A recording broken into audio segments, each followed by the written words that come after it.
Listen, check it. If something happened to me, I get some random ass crazy charges or some crazy shit that happens, it's because of this video right here. However, I feel like I know I'm protected, so it'll be a war before then. But understand this, right? I'm about to expose something to y'all. And I was waiting till I got enough followers to do this. They poisoned us in prison. If you got family members in prison, their attitudes is different, they change, and they always asking for money. I'm telling you what I know. They gave us fentanyl. Listen, I was in the mix.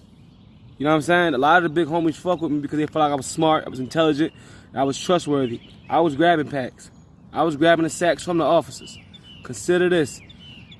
There was no visitation and there was no mail coming in during COVID. But yet the prison system was at an all-time high of drugs and overdose. How? Where we get it from? What happened is this, and I'm going to give you my story. I smoked. However, when we was getting the sheets from the officers because we couldn't get it ourselves, at first we was smoking regular weed, K2, whatever, you know what I'm saying? But then out of nowhere, like my big homies was trying to tell me, they come to my cell, and cause they used to fuck with me, study, train with me, all that shit. They noticed that I was nodding off when they come to my cell. And I said, nah, nigga, I'm just meditating. And when they started talking to other big homies on the yard, they all saying the same thing. Yeah, such and such, he was nodding off on security detail. Such and such was nodding off when we had to do the shower duty.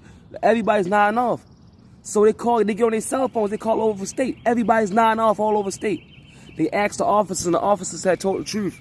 They said, just we sprayed everything with fentanyl as well. That sit everybody down and keep everybody quiet. What they did was, definitely North Carolina, closed custody inmates can only come out 3 hours a day. And that's how they paralyzed us by giving us fentanyl. We didn't know we was smoking fentanyl. Now, of course, after we found out we smoking fentanyl, we want to get off of that shit, of course. But yo, it's highly addictive. I done went through withdrawals, all types of shit, bro. And if it wasn't for the big homies and some of the guards I had around me, bro, the spirits I had around me, I'd be dead. The big homies wanted to push me out here so I can do this. God wanted me to come out here so I can tell everybody what's really going on, bro. It's the prison system that's giving us the drugs. It's the prison system, it's the administration. It's the government that's the reason for the gang wars and everything. They're the ones that's giving it to us. And they gave us fentanyl. Every big homie that had bucked the system and said, we not selling that shit no more, and start pushing buttons on any other big homie that was selling it, they put him in the hole. Jay Poon been in the hole since 2021 when he pushed the button and said no more selling them sheets of paper. Yo, they just took Agnes to the hole before I left prison. I've been home 7 months. Agnes still in the hole with no charge. But they just try to find things to put on the brothers.